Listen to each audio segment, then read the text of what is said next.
Now, with Nigeria now facing about a 14% tariff on exports to the United States, under what Trump calls a reciprocal tariff doctrine, it's time to break down the implications. What does this mean for trade, for economic growth, and for how African nations position themselves in an evolving global order? Joining me now is financial expert and the CEO of Finance with Muktar Mohammed, to help us make sense of it all. Thanks for joining us, Muktar. Thank you, Justin. In person. Yes. Let's just talk about this tariff that it's like a long time coming. We've been talking about this since the start of the year. But in your opinion, would you describe the global economic ripple effect of this? How would you really describe this ripple effect? Because a lot of people are still saying that it's still far from home, but I'm sure it is really hitting home very, very hard. Well, unless you're not following the news, it's hitting home very, very hard, yes. Harder than we thought it would hit home. Yes. If you look at the U.S. equity market, I mean, Trump's policy has wiped out about $11 trillion, which is the total GDP of the 54 African nations all put together. That's massive. That's massive. Then you see even France and Britain, 9.2 trillion. That's, I mean, what has been wiped out from the market is even more than the total GDP of France and Britain put together. So you're talking about a ripple effect. Now, anybody that says it's not coming home might not be listening to the news. You just talk about the 14%. For me, that was even small. The main issue is the low oil price that we've seen as a result of this. Our budget benchmark is about $76 per barrel. But at the close of trading over the weekend, oil crude has gone to $68 per barrel. That is huge. And that you're talking...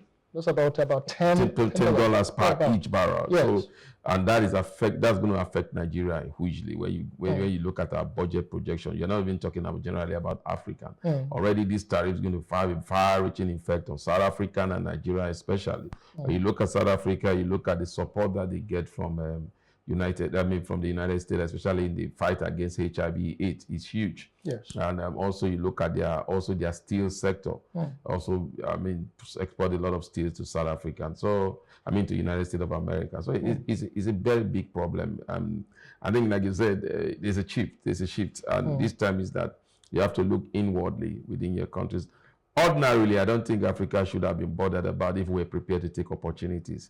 If you look at Nigeria, the area of clean energy, we have one of the largest deposits of clean energy, which is gas. And so this should have been an opportunity where other major European markets should be looking up to us. But so why are we not making the most of it? It's how prepared are we? We've been in this. We are more prepared with the normal crude oil sales, easy for us to get in. We've not really sold that clean energy, which is gas. Even within our nations here, we've not even utilized the opportunity. Even in our power sector, you see the kind of fluctuation we have, and we have enough deposit of gas. So I think that is where we are lacking as a nation. So as a nation, as a continent, there's a lot that we can do. If you look at chocolate in America or in European nations, most African countries export the best cocoa to them, but we don't have the finished product. They now export chocolate back to us. So we need to also begin looking at those opportunities now for Africa to take. And I'm sure a lot of nations would prefer to do business with African nations.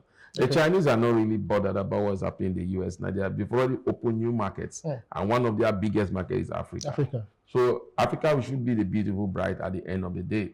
But for now, America seems to see themselves American first. But we know that the world has become a global business. I was going to ask that because speaking of American first, Trump seems to say the move is economic independence. Is that realistic, or is he just trying to be isolationist?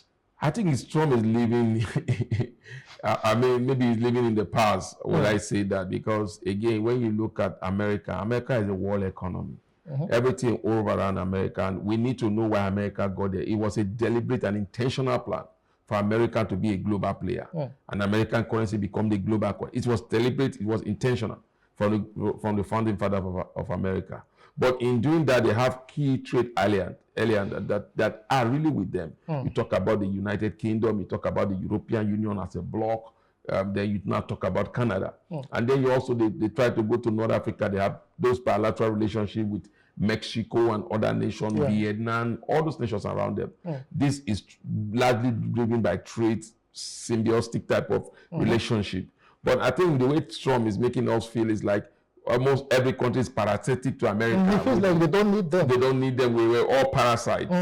America were not doing us anything. They were doing us all the good. We weren't doing them all the favor. I think that's the challenge we are. But I hope global leaders should take up those challenges. You can see the EU already taking up those challenges. Yeah. You can see the Chinese already Yeah. coming for them, and so. But in Africa, you know, we have to tread cautiously because we so much depend on aid from there, from American and other of our policy, defense policy. Everything is driven by America. So I think that's why we are a little bit cautious about it. Okay, let's talk about the 14%, you know, export and all that to America. What specific sectors you think would be primarily affected? Oil and gas is something we are really exporting to America rather than crude products. And now, with the advent of Dangote, remember he just exported Jet One aviation fuel to the United States. So I think those are where we are. Yeah, we do some trade, but if you look at the volume of trade in terms of non-oil sector, it's not much. So it's going to be in the oil and gas sector.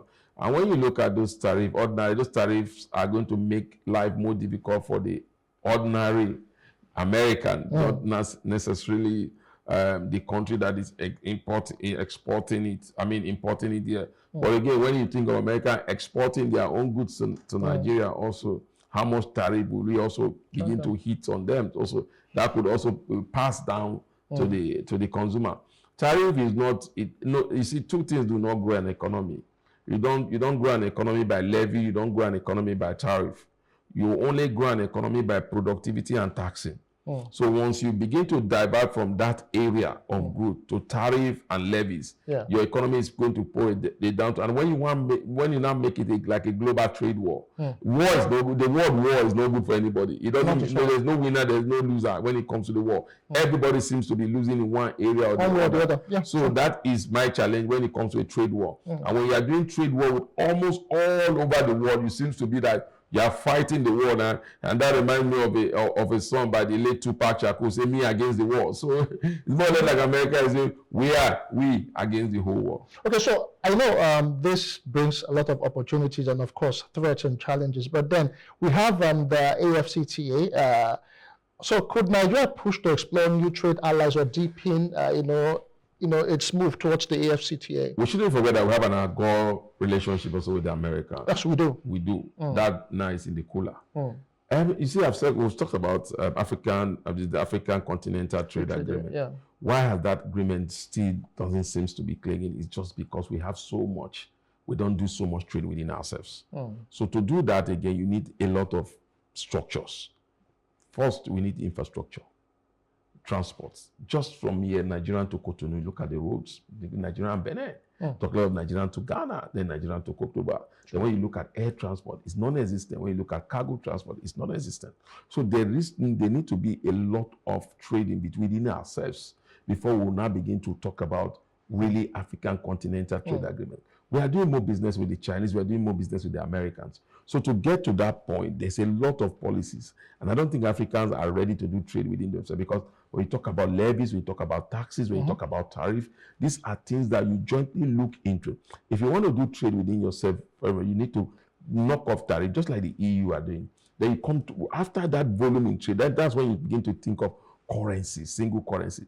But what Africa has put in front of them is single currency first. And which is not. You should be thinking of trade first, then you put up a single currency. I think that's my challenge. African Continental Trade Agreement, well conceived, good plan, but again, for you to actualize that plan, how much volume of trade do we do within? Not the type of trade that they drop a car in Cotonou and you move that car to Nigeria. The whole idea of the African Continental Trade Agreement is production within your own country.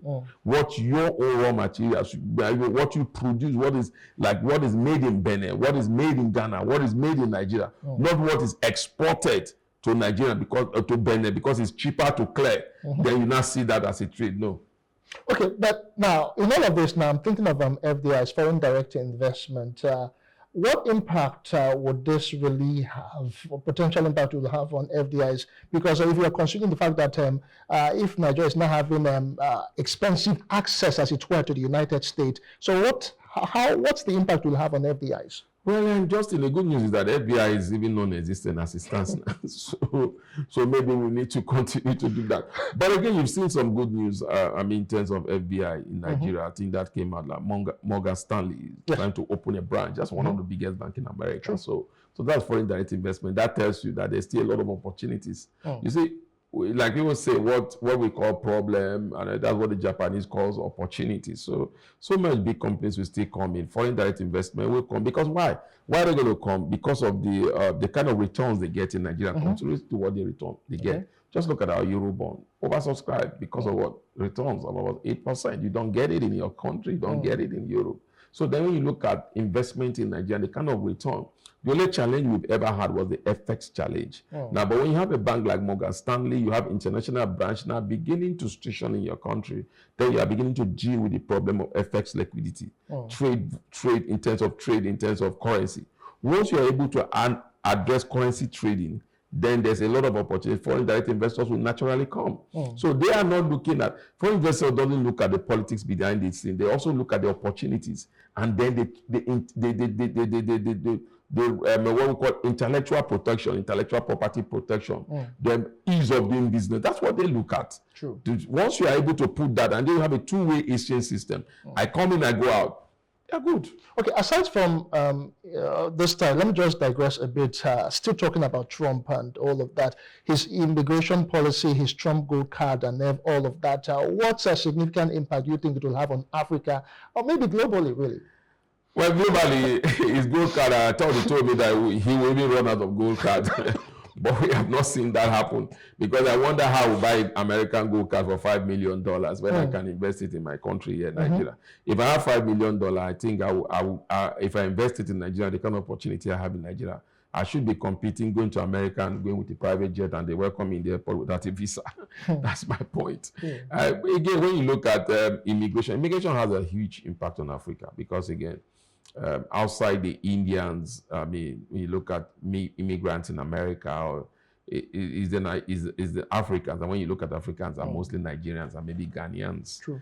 So we are there. So that will also affect our remittance, diaspora remittance, which has also sometimes help in balancing our FX stability, help us in maintaining FX stability.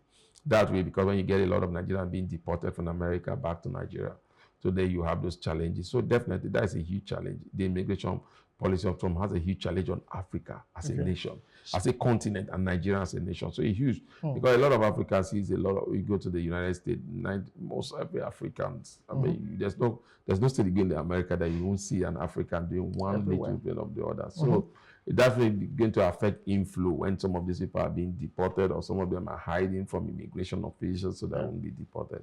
So I think that, yes, that will have an impact. Speaking of ties, and Africa and the US, it's as though the bilateral ties between the United States and South Africa specifically has seemingly, withered to some extent. Do you see this tie down stepping down or coming down in any time soon?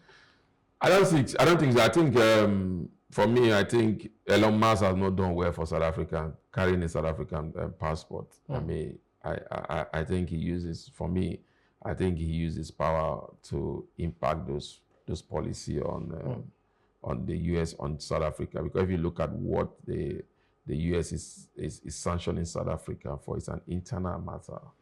He's talking about sovereignty of a country. A country has the right to sovereignty. I don't think they are doing anything. It's just like, look, over the years, they've seen that a particular race have large lands, and they are saying that most of this land were acquired illegally from the people. So they are not telling you to just take it off. They say you give a percentage of it so that those people too should begin to benefit from economic prosperity. You are not the first American president. This is an ongoing project, that they have policy that have been ongoing over the years. So, but you coming in there and trying to put calling them like a racial nation, deporting their ambassadors, and I think for me, I don't think it's right. And then you have a man that is a South African, that is the right man of Donald Trump. I thought he should have given him more understanding of what will happen. So that practically means he's also taking advantage of his closeness to impose a lot of challenge on the South African government. Okay, let's break all of this down now to the small business owner or maybe exporter preparing for new global trade reality. What should he be doing now? What should be his concerns, and what would you advise? His concern should be how he can bring down the price of his product so that it can be sold. Variety is the spice of life. And sometimes when you have challenge in a particular product, you begin to change. You just begin to change towards, just like when we had challenge with importation of foreign rice, we begin to look at our local rice. Yes. But again, we were not able to get that because in terms of infrastructure to that was not there. But again, when you look at America, they have all the infrastructure. So they are trying to build their in-grown products. So at a point when it becomes so expensive, the citizens of America will begin to look at their own product that is cheaper and maybe also in terms of quality could also be better. But when you look at so what that impact on the smaller business is that whatever product you are taking to this country, your cost of production must be low so that by the time you add up the tariff, the difference in terms of the consumer is not high so that you can have patronage. Outside of that, it will be very difficult for you to have patronage. Okay, so what's your last word on this as we round off? I think my last word is let's come to the table. Trade war is not good for anybody. It's not good for any economy. It's not good for anybody. I think we should come down, and I mean, Donald Trump should come down from that high seat, high horse, and then come down and let's talk. And I think it will definitely get to that. You have to salute the courage of the American people that have started protesting over all these policies, and it's not just Republican or Democrat. It's everybody protesting. That's what I keep saying. I say it in Nigeria. Economy does not look at the political party. It looked at individual as a people. Yeah. So definitely, I think there's still a lot of negotiation to be done. I think it's very hasty in taking up some of these decisions. You should give room for dialogue. By that dialogue, you could come to a common ground. Yes, some American business are overtaxed according to him, but they really need to look at this overtax thing because it seems to be like it's just happening only during his time. So we need to think about that. All right, thank you so much, Muktar, for your time, and we do appreciate all the wonderful insight you've provided today. Thank you for having me. All right, that's the size of the show for today. My guest has been Muktar Mohammed, the CEO with Finance with Muktar. So you've heard from him. We need to come to a roundtable. We need to dialogue because wars, be it trade, economic, or even political wars, they don't do anyone any good. At the end of the day, everyone suffers. That's the size of the show. My name is Justin Academia. See you again next time. Bye for now.